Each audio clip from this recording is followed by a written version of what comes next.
Hello and welcome to the latest episode of the Inside Game podcast. Before I introduce today's guest, this episode is in association with Raymond Waters at the Old Coach Inn Castleblaney. And here's a word from Ray's Tanning and Wellness in Auchnachoy. Rays are the first on the island of Ireland to offer the Red Wave Pure Red Light Therapy Bed, a cutting-edge recovery tool now being used by top athletes worldwide. Whether it's muscle soreness, inflammation, joint stiffness or speeding up overall recovery, red light therapy is becoming a genuine game changer. So if you're training hard, coming back from a knock or just wanting to stay injury free, call into Rays and experience the benefits for yourself. Rays Tanning and Wellness, helping athletes recover faster, perform better and stay in the game. Welcome everyone to the Inside Game podcast. Please remember folks to give the Inside Game a like, a follow, subscribe or share all on all the platforms, Facebook, Instagram, TikTok, YouTube, Spotify. It really does help to keep the podcast coming. So episode number 24, and today I welcome on a former county player who has been a great servant of Monaghan football, two-time Ulster champion winner and an All-Star nominee. So Dessie, Mone, you're very welcome on the show. How's it going? Yeah, thanks for having us. Thanks for asking us to come on with the week of the Ulster final. It's a nice time to come on, in fairness. It is indeed. Dessie, we're of course here to talk about the big Ulster final upcoming in Clonus. But look, before we do, I've been watching an excellent mini-series released by Monaghan GAA, yourself and Fergal Monaghan, taking a walk around St Tiernack's Park and reminiscing with other former players about your Ulster Titan wins and such things. Vinnie Corey, Darren Hughes, Colin Walsh, Conor McManus all making an appearance. But like, it must have been a pleasure to make that with all those sort of great former Monaghan players and teammates of yours. Yeah, listen, it's nice. I think we, myself and Fergal did a wee quick fire buzz around after the Monaghan and Derry match, just outside the athletic grounds. Just listen, a bit of crack after the match, after the way the match ended, and just got a good rapport from it. And then just Monaghan GA just asked, could we maybe do something coming up to the final? And it just reminded me in 2015. The sponsor was looking something done with the players and maybe something of the family and past players, and it was actually quite a nice video done before the 2050 final. And I look back at it, and Nudie Hughes, rest in peace there, he was in it there, and just looking back, it's nice to have them things done. So we just thought maybe take the same approach and just chat more about the Ulster finals and maybe not about the game itself. But it's like Jerry McCarviller, it's nice to get him in. He played in the 70s and 80s there at Monaghan and was a stalwart. Now his son is playing midfield for Monaghan there. So, and then obviously the boys came on board for it. So it was a nice thing, nostalgia thing to do, and I think it's more aimed at just for people overseas, and they're not getting tickets. Tickets are hard enough come by, but just a wee bit of reminiscence does no harm in the build up. And I think maybe GA should look a bit more into that about promoting their own game. Mm-hmm. Provincial finalists. I know Ulster J do it exceptionally well on finals, and in fairness to them, because the chairman there and just by chatting to them, they do put a great effort. But just in general, like, it's one of the cups you can win, and I think it's important to promote it. You look at all the provincials there this year, all sellout crowds. So obviously there is a massive taste for it, and I think it's important to promote the players and promote the teams that's in it. Fully agreed. Well, a part of that mini-series, you were standing in the middle of the pitch and you asked Darren Hughes a question about what it means to be a Monaghan player. And if I put that question back onto you, Dessie, because first of all, you had a 16-year inter-county career, which is extended by any metric, really. But within that, you played a whole host of positions and roles and, whatever was asked of you. So would I prefer to say that you sort of embodied that Monaghan mentality as well yourself? Yeah, I suppose it came from the club there also. We were just winning club titles, and we were getting into the Ulster campaign, and we were coming up against Crossmaglen and St Galls, these teams of the world that they're at their pump, and we thought we were at our pump, and you got a taste for it, and you wanted more of it. And I suppose the next step is going into playing for your county, and and probably we got to under Banty, we got to the final in 07 and 10. You really got a taste for it. That there's nothing like being in St Tiernack's Park and Ulster final. It's just an unbelievable experience. And I suppose to win one, you really have to learn from the previous two finals. What can you take and what's best for the team? And I think that's what maybe Mone instead, maybe in Division 1 for so long and still competing with the teams.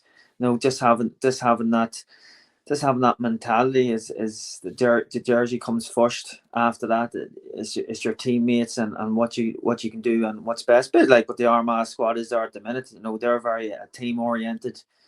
They're playing well. They play for the team. You can see when they're taking their shots, they're giving the ball to the person in the right position, and that's what Armagh's creating there also. And you mentioned your club there, Des. Are you still involved with things there in Clontibbert? Yes, I'm hanging in there. I'm going to go one more year with the club. I thought I was going to maybe put up the boots last year. I had a nephew who came on the scene, Charlie. But I'm going to go one more year. We had good success last year with the minor championship, winning Yes. it. And then we got to the Ulster club, and actually Drummond T turned around and beat us. That's right.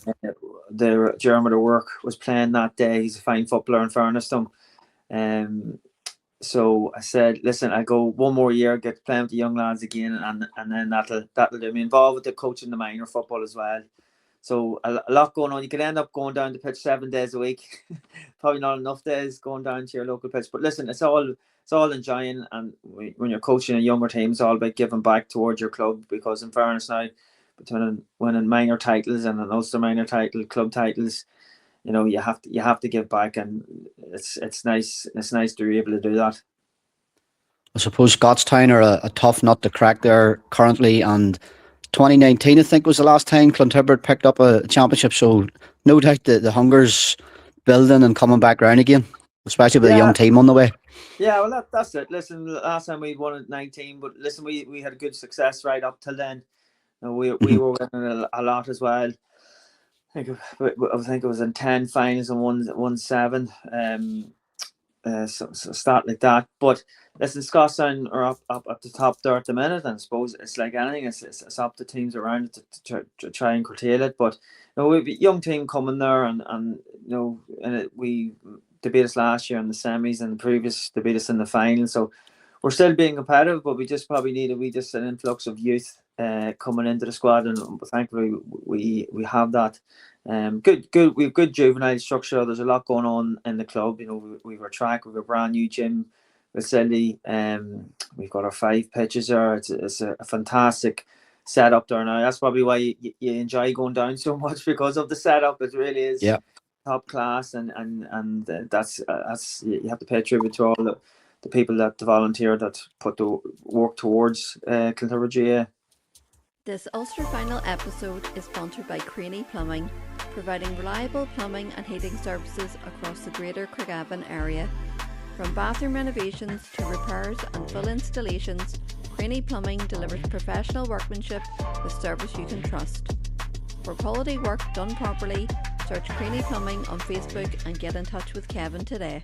If we move things into the county scene now, Dessie, the last time the teams met competitively back in Clones in January in the league, Armagh won 127 to 18 points. I looked back at the Armagh starting team that day, and there's going to be 5 different starters this weekend and 5 different players on the bench. And Monaghan, for sure, we're missing a lot of players that day too, probably more than Armagh, probably. So if I was to quantify the effect that game will have for the Ulster final, I would probably say 0. Do you think it'll have any burn at all yourself? Listen, both teams were missing a lot then. I suppose, especially Monaghan, we were missing a serious amount of players. I suppose one of the big players was Rory Beggan. You didn't have Conor McCarthy.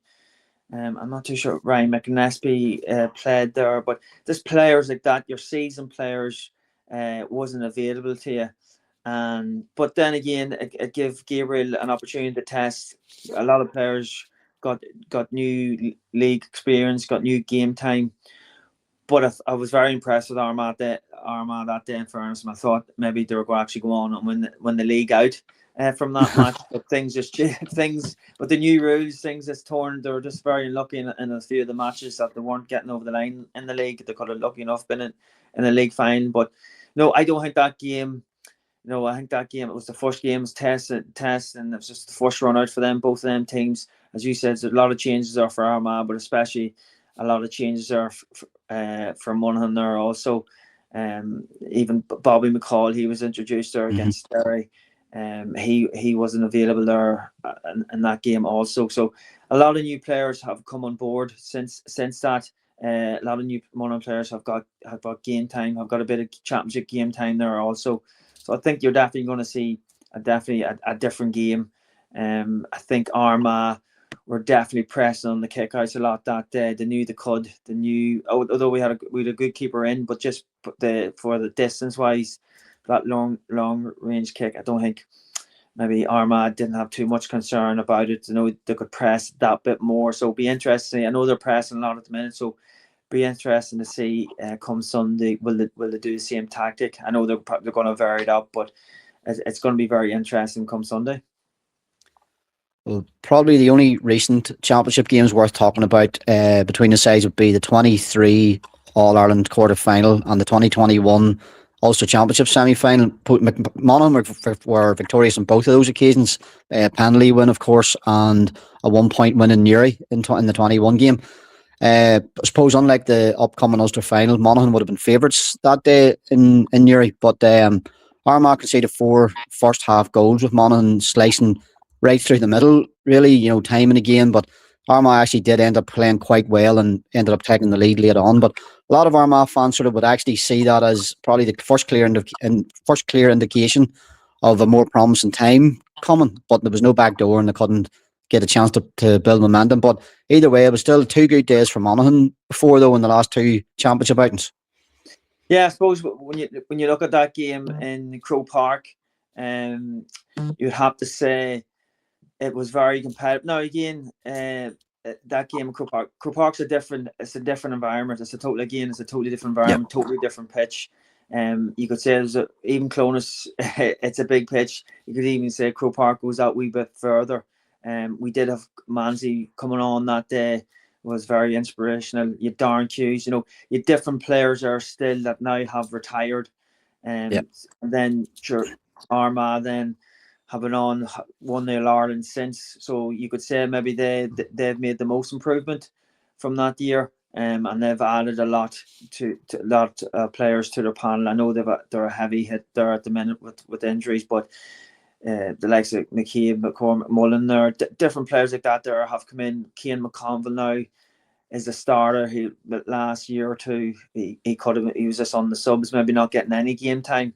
But now he's a nail-on starter there for Armagh, and it doesn't look like it's changing. So there has been definitely a few changes, a good few changes there for Armagh. It looks like it's in a positive way, and with the new rules, it's definitely suiting them as well.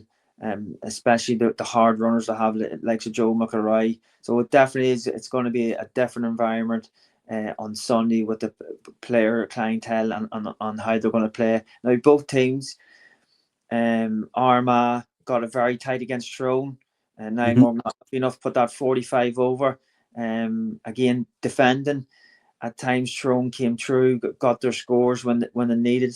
I know they put Fermanagh away in the first half, but then Fermanagh came around, kicked 122 in the second half. The Armagh kicked 112. Now maybe they weren't too concerned in the second half, but still.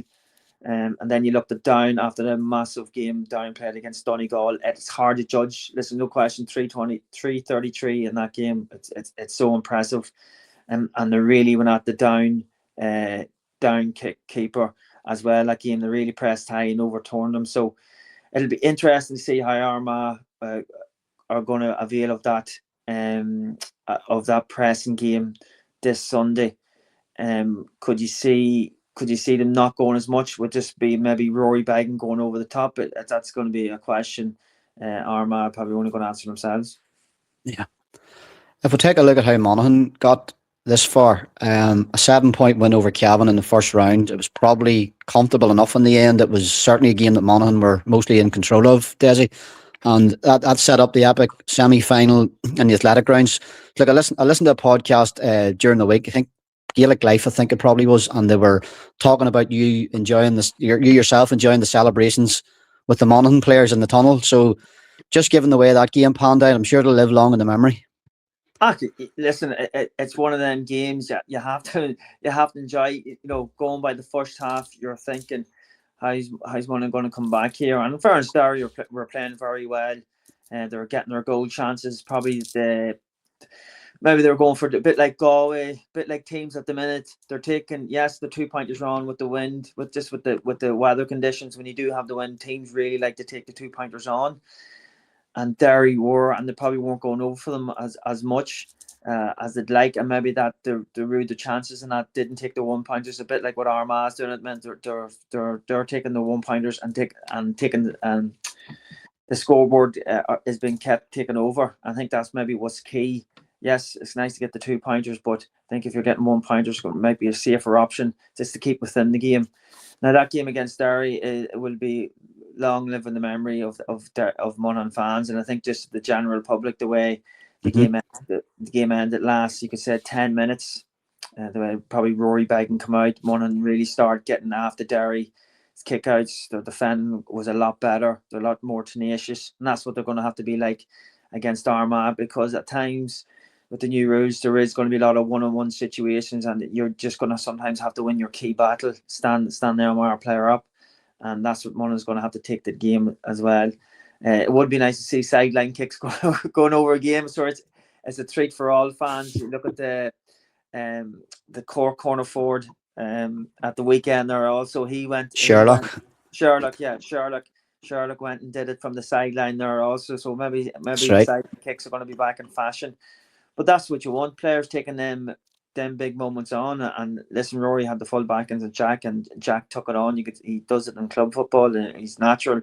He's a natural footballer.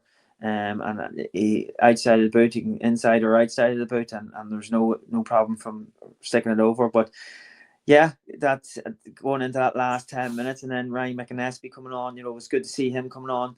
As I said, there's no question about it. You need your established players on coming in the last 10 minutes, and lucky enough they got Ryan McAnespie on the pitch, and he overturned 2 balls straight away and created 2 scoring chances. So that's what you need. Ryan McAnespie, I think, he's a bit like Joe McRae. He's good at transitioning the play from back to forward line just with his pace and power and just good ball handling skills, and that's what you need. A player like that, like Ryan, can make yards for you, and it's so important to take your team members along with you. So that's going to be important to see him on the pitch at some stage, hopefully. I don't know how he's recovered from that Derry match, but the likes of him is going to be key if Mone are to push on in this match on Sunday. Well, for Armagh, the Tyrone match in the preliminary round, it feels like a long time ago at this stage, but it's still, to date, would be Armagh's biggest test in the championship. You've sort of touched already on a few of the games. Obviously, a single point win in extra time. The one positive, probably the biggest positive takeaway from it, was Armagh had 14 men for the entirety of extra time and still managed to get over the line, which, as we know in today's rules, being a man down it could be fatal, really, but they managed to sort of see it out and survive it. And the Fermanagh game was pretty much over at half time, 16-point lead at the break, and then the down game in the semi-final was, well, no surprise that Armagh won, but the nature and margin of the victory probably wasn't expected that way. So have you been impressed enough with Armagh, Dessie, or still maybe more still in the tank?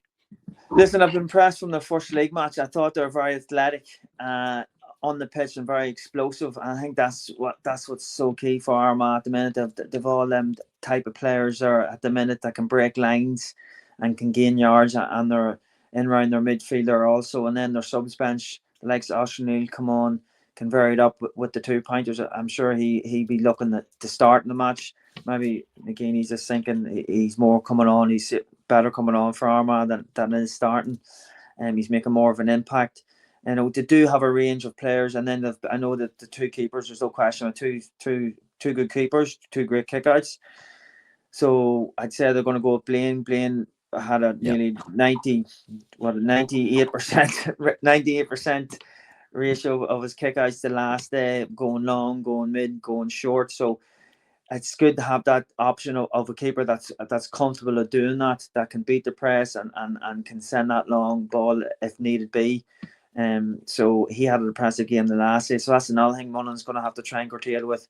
I know we have Rory, but Armagh also Blaine, and that's he's a dangerous weapon from the start. No, he's up there with Sean Patton now, your Niall Morgan. He's right up there in your top goalkeepers, and Armagh have him at the minute. Just a shout out and a thank you to Raymond Waters at the Old Coach Inn, Castleblaney, for the continued support of the podcast. If you're ever in Castleblaney, or even if you're not, why not visit the Old Coach Inn for a fine dining experience and entertainment in their friendly bar and lounge. That's in the Old Coach Inn, Castleblaney. Well, look, listen, no matter what you read or what you listen to, Armagh will be considered as favourites, and it's fairly understandable, I suppose. But maybe, yeah, maybe even strong favourites, as you say, in the eye of some. But that being said, look, I don't think there's a gulf in class here by any means. It's in fact, you could easily make a case for Monaghan winning. It wouldn't be too difficult to do that. But if you were to make that case yourself, Dessie, what do you think needs to happen for this one to go against the odds then? Listen, we do have players in the likes of Dessie Ward and Micheál Brannigan. Dessie Ward's well capable of kicking them 2-pointers. He's playing like he did in 22. He had a great club campaign and got Player of the Year. And unfortunately, Dessie just had picked up injuries last couple of years, but he looks like he's injury free there. When there's a Dessie Ward injury free, he can play off both foot, and he's a very hard player, very strong player, and he's a very hard player to stop. And he can link up well with Micheál Brannigan there, and you have Stephen O'Hanlon in there to curtail with.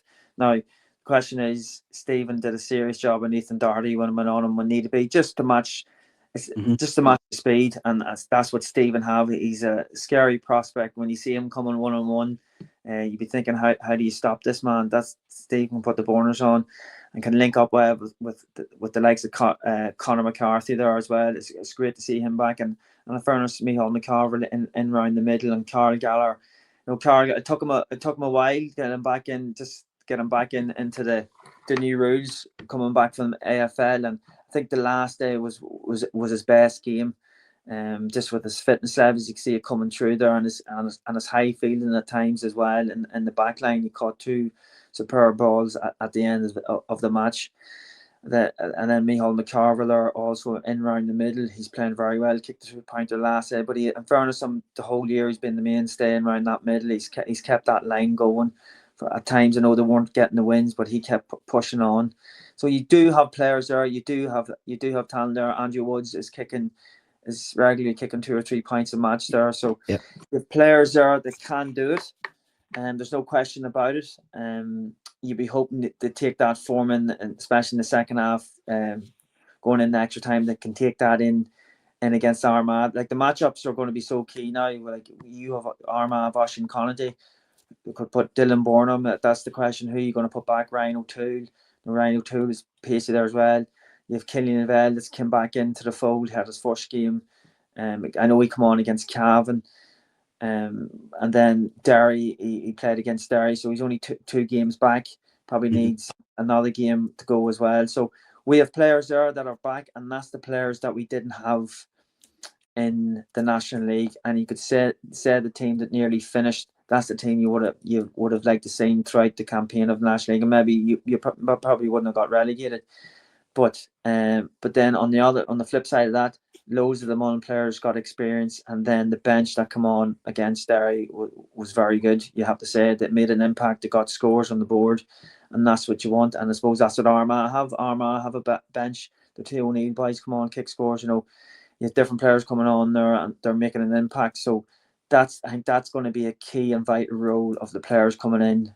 Can they make an impact? If Monaghan are in the melting pot, 60 minutes to go in that match, if you're in, they will have a big say, but you have to be in the match. You can't maybe be down that much like the war against Derry, because I think Armagh will punish it, because they have been going well, and they're putting huge scores up, and they're not missing too much. So it's important that Monaghan really, really hone in that 60-minute mark and see can they take it to Armagh when the time comes, because I think Cork were on the verge at the weekend against Kerry there, and I just felt they didn't back themselves or believe themselves to take them scores on, and they were missing and kicking wides, and that's what you don't want happening on Sunday for Monaghan, to miss them big opportunities. They just want to be keeping the scoreboard taken over, and I just don't think Cork did that. And I think Kerry then just seen that and kicked on. So you don't want that happening on Sunday. Well, going by the Met Éireann website, the weather forecast is to be raining around the time of the match, which is unfortunate. We'll see if that pans out, but hopefully it doesn't take away from the spectacle.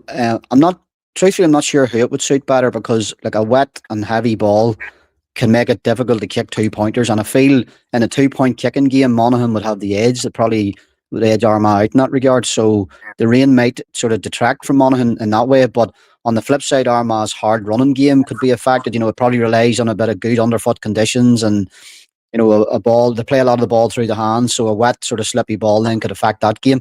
So look, who knows? The weather could play a part here, especially if there's a breeze in one direction as well. Yeah, well, that's it. I teach over in Clonus there, so it's been sunny so far over there. I'm going out every 5 minutes to check the weather and see what it's like for Sunday.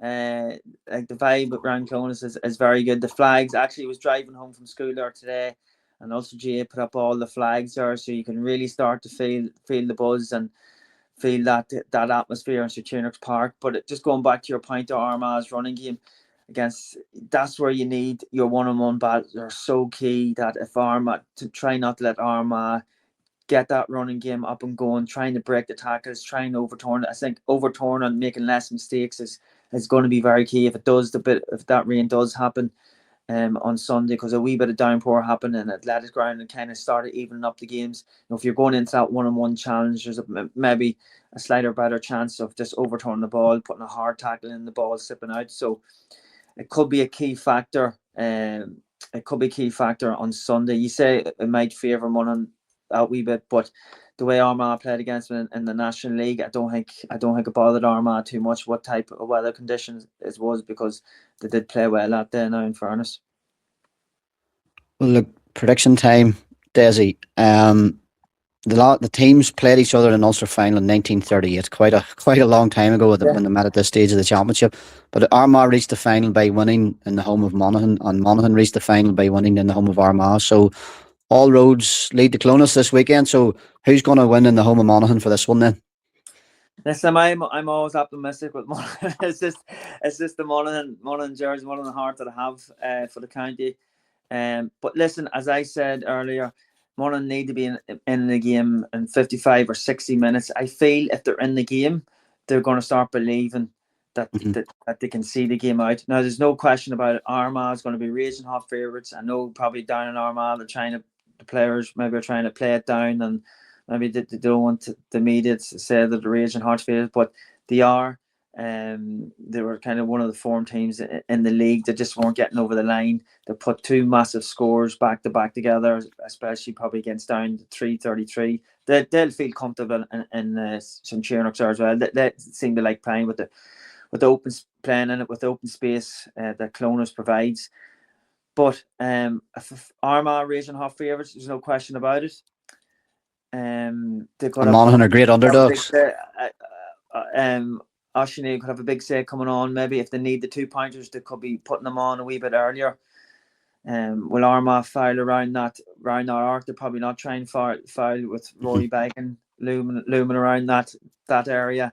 If Monaghan are in the game 60 minutes, 65 minutes, I can see them getting over the line, because then maybe that might put doubts into Armagh's head. But I might neither. I'm just trying to throw all the options out there. Yeah. But the Armagh raging hot favourites, the bookies have them favourites. Everybody's talking about they're going to win it out, or maybe push on into the Ireland series. But if Monaghan are thereabouts, you could see them pipping them at the end. But they have to be thereabouts. They have to be. They can't be lagging behind, or else it could be a tough day at the office. But listen, I've always confidence in Monaghan anyway, so I'm an optimistic till the last ball is kicked in an Ulster final. Yeah, no, totally fair assessment. Dessie, pleasure.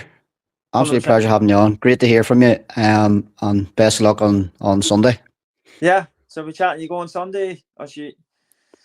Yeah, down on Sunday over in the Pat McGrain stand over the far side from where you are. So Great stuff, great But, stuff. yeah. Listen, as I said, that the buzzes around Clonus, the flags are up and they're down checking. We'll be parking in our school's opening up the car park actually. They need somewhere to park, all stuff where schools going to Zambia actually, so they're raising a bit of funds and they're opening up the school to do car parking and stuff. So Sounds good. Yeah, so it's all good buzz there at the minute. Brilliant. Dessie, pleasure. Thanks for your time. All right, dead on. Good man. Thank you.